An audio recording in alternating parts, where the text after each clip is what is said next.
Sua Excelência Secretário de Estado da Comunicação Social, Mauricio Zuvinal dos Reis Zacara, hamutu com Sua Excelência Ministro Presidência Conselho Ministro, Fidelis Leite Magalhães, halo palestra e Universidade Indonésia, bestudante FON, o tema Introdução Vida Campus, bestudante FON. Tópico nebe Sua Excelência Secoms Lori Maka, Social Communication in Timor-Leste and the Development of Conventional and Digital Media Post-Independence. Lorong Sanulu Resensia, Fulang Agosto, Tinang Ringrua, Ruanulu Resingrua, Ia Salão Auditorium Program Pendidikan Vokasi, Jakarta, Indonesia. Adik-adik, kalian harus bangga bisa kuliah di Universitas Indonesia. Ketika saya dengar lagu yang dibawakan oleh grup ini, saya mengingat kembali dulu kami mahasiswa baru menyanyikan lagu ini di Balairum. Jadi waktu itu Timor-Leste belum merdeka. Jadi kita nyanyi semua dengan semangat. Sekarang tetap semangat karena sebagai tetangga. Background kalian yang akan kalian dapat di Universitas Indonesia akan sangat bermanfaat di masa depan. 5 tahun ke depan, 20 tahun ke depan, dan 100 tahun ke depan. Karena era yang akan kalian masuk adalah sebuah era baru, budaya baru yang dunia memberikan kepada kita, dan kita tidak ada pilihan. Itulah digital era digital. Sebuah budaya baru, sebuah lifestyle baru, sebuah kesempatan yang baru, yang kalau kita memanfaatkan dengan secara cerdas akan membantu peradaban dunia dan peradaban Indonesia, membantu civilization yang baru. Dan saya harap adik-adik harus menjadi agen peradaban dunia setelah lulus dari UI. Era sekarang, era digital, banyak pipa, banyak platform, koridor yang ada di depan kita sekarang dan seterusnya. Sekarang tergantung kita mau mengalir apa, mau air yang bersih, mau air yang kotor, untuk melewati pipa-pipa baru digital platform. Dulu pipanya sedikit, orang kalau mau nulis berita, dia datang, rekam, balik ke rumah, nulis, nunggu jam 12 ketat, besok baru Kompas keluar. Sekarang ini Pak Fidelis bicara tadi, sudah keluar informasinya. Itu bedanya era dulu dan sekarang. Media konvensional dan media digital. Ada baik, ada buruk. Negatif untuk yang konvensional, media yang lama, kalau tidak hati-hati, tidak mengupdate diri, mereka akan ditinggalkan oleh pembacanya, penontonnya. Jadi mereka harus mengadaptasi situasi. TVRI, kalau di Timor-Leste, RTTL, radio dan televisi Timor-Leste. Kalau di Indonesia, TVRI misalnya. Saya bilang ke mereka, jam 7 beritanya baru keluar, 7 malam. Kalau dulu jam 7 kita rame-rame ke rumah untuk nonton berita. Betul? Belum TVRI. Sekarang jam 7 anak muda belum pulang ke rumah. Masih di mana-mana karena online, masih main. Secara otomatis orang yang nonton, biasa nonton jam 7 malam semakin sedikit. Orang yang mengakses smartphone semakin banyak. Ini bahaya untuk TVRI dan RTTL. Karena pipanya ada di mana-mana. pipanya tidak hanya TVRI dan RTTR. Dan adik-adik sekalian, kalian harus bertarung. Karena semakin pipa banyak, semakin orang banyak yang pakai, siapa yang hebat, dia yang akan mendapatkan pipa yang banyak, yang mengaliri air bersih ke semua orang. Tapi kalau tidak cerdas, mengaliri air yang kotor, hoax, informasi yang adu domba, disinformasi atau misinformasi yang akan mengalir ke penduduk kita. Ini berbahaya untuk peradaban dunia, peradaban kita, civilization. Kalau mengotori pikiran orang, otak orang dengan air yang kotor, dengan informasi palsu, dengan hoax, kita membuang sampah ke otak orang, ke otak penduduk kita.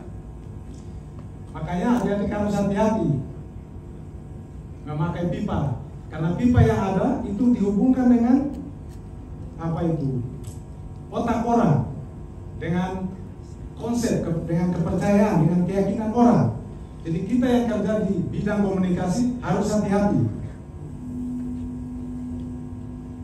Kita bukan petinju yang main fisik, kita memakai pipa untuk, jadi kalau menggunakan salah menghancurkan otak orang. Kalau pipanya dialiri dengan air yang bersih, otaknya bersih dan cerdas. Amerika kuat, negara Amerika kuat karena dua faktor. Pertama, tentu kekuatan fisik militer untuk menguasai dunia. Tapi satu yang lebih penting dari itu, informasi dan komunikasi dan informasi. Karena untuk mendominasi orang, perlu mendominasi ini otaknya. Adik-adik pernah nonton film-film Hollywood, banyak sekali ke bioskop. Semua itu adalah means of communication, pipa yang orang alihkan untuk mempengaruhi otak dunia. Jadi negara kita kalau mau kuat, jangan hanya pikir fisik, tapi bagaimana menggunakan komunikasi dan teknologi informasi untuk membuat dunia cerdas. Ini yang tugas saya di Timor Leste sama Pak Menteri. Bagaimana membuat cerdas, menggunakan smartphone. Smartphone ada di mana-mana, handphonenya cerdas semua. Maka orang yang memakainya harus lebih cerdas dari smartphone. Handphone pintar banyak ada di mana-mana. Kita yang pakai harus lebih pintar dari handphone itu. Smart people. Smart people akan terjadi kalau tadi pipa yang ada di mana-mana ini dialiri dengan air yang bersih dan sehat. Informasi yang healthy informasi. Maka saya pikir adik-adik harus berkontribusi untuk mengkampanyekan digital literacy.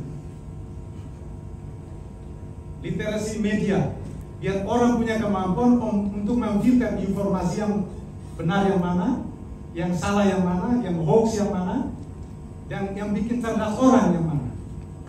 Itu tugas kita. Apalagi adik-adik ini akan mempelajari skill karena vokasional.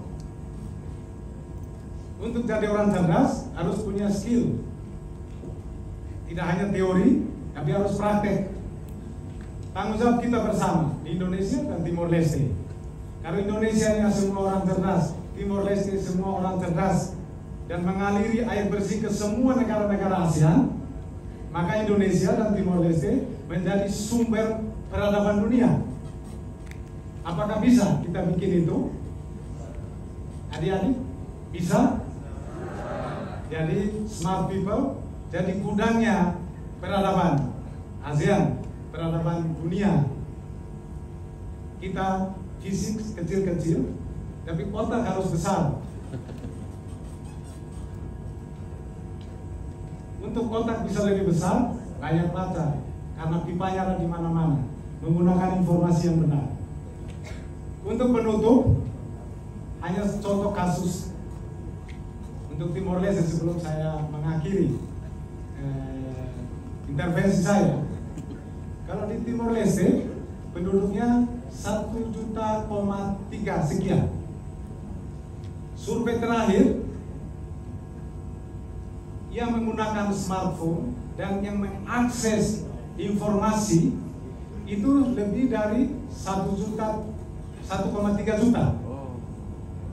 Jadi pertanyaan kita, jadi bagaimana penduduknya 1,3 juta, tapi yang akses internet smartphone lebih dari 1,3 juta.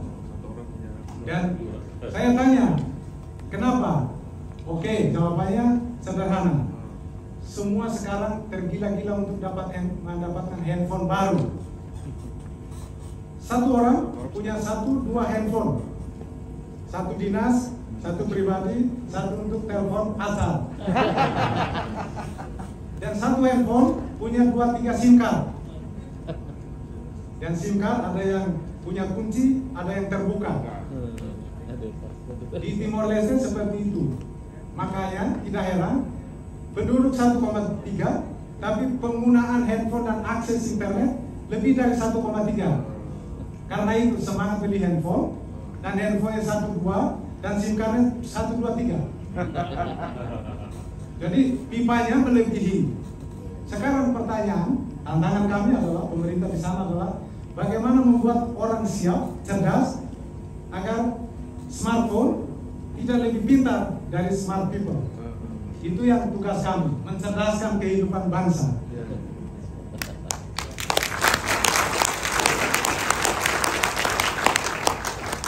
Untuk itu, kami mengundang, Pak Menteri sudah mengundang Bapak Dekan untuk berkunjung, dan saya juga undang adik-adik, kalau magang, kalau praktek kerja, bisa di Timor Leste.